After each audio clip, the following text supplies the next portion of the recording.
Le 6-9 Listen anywhere. sur France Inter. Géopolitique, bonjour Pierre Aski. Bonjour. Vous vous demandez, Pierre, qui peut parler au nom des Palestiniens ce matin ? C'est une question sans réponse, mais à laquelle il faudra trouver une solution lorsque le fracas des armes aura cessé. Qui peut parler au nom des Palestiniens ? Ça peut sembler inimaginable aujourd'hui, mais il faudra bien reprendre un processus politique pour mettre fin à la fatalité de la violence. Mais avec qui ?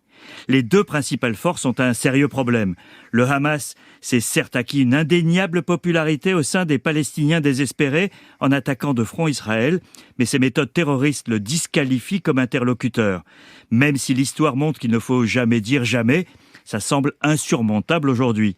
L'autre grande force, c'est l'autorité palestinienne, présidée par Mahmoud Abbas, qui rassemble ce qui reste de l'Organisation de libération de la Palestine, autrefois la grande centrale dirigée par Yasser Arafat. Son discrédit est profond et sans doute irréversible. Et pour quelle raison ? À 88 ans, sans avoir renouvelé son mandat électoral depuis 2005, Mahmoud Abbas n'est que l'ombre de ce qu'a un temps représenté son organisation. L'autorité palestinienne a survécu à l'échec des accords de paix d'Oslo de 1993. Impuissante et marginalisée par les autorités israéliennes, elle incarne l'impasse actuelle.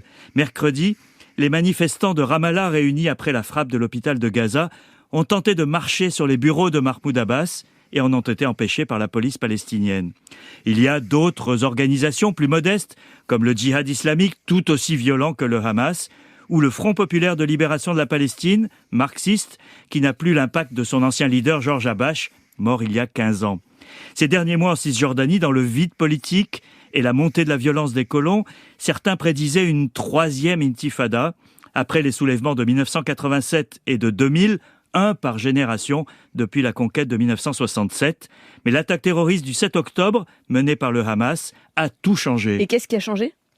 L'équation israélo-palestinienne ne sera plus la même après la guerre, à la fois en raison du traumatisme qu'a subi la société israélienne, mais aussi du retour de la question palestinienne au centre du jeu.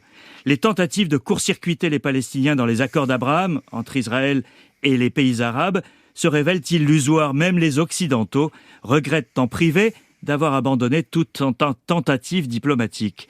Mais pour négocier, il faudra des interlocuteurs. Côté israélien, ils changeront lorsque les comptes de l'échec du 7 octobre seront soldés.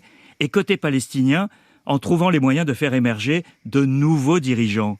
Certains regardent du côté des prisons israéliennes, avec des hommes comme Marwan Barghouti, dirigeant très populaire du Fatah, condamné il y a 20 ans pour des attentats. Son nom était déjà sur la liste des prisonniers que le Hamas voulait échanger contre le soldat Gilad Shalit, bien qu'il ne soit pas membre du courant islamiste.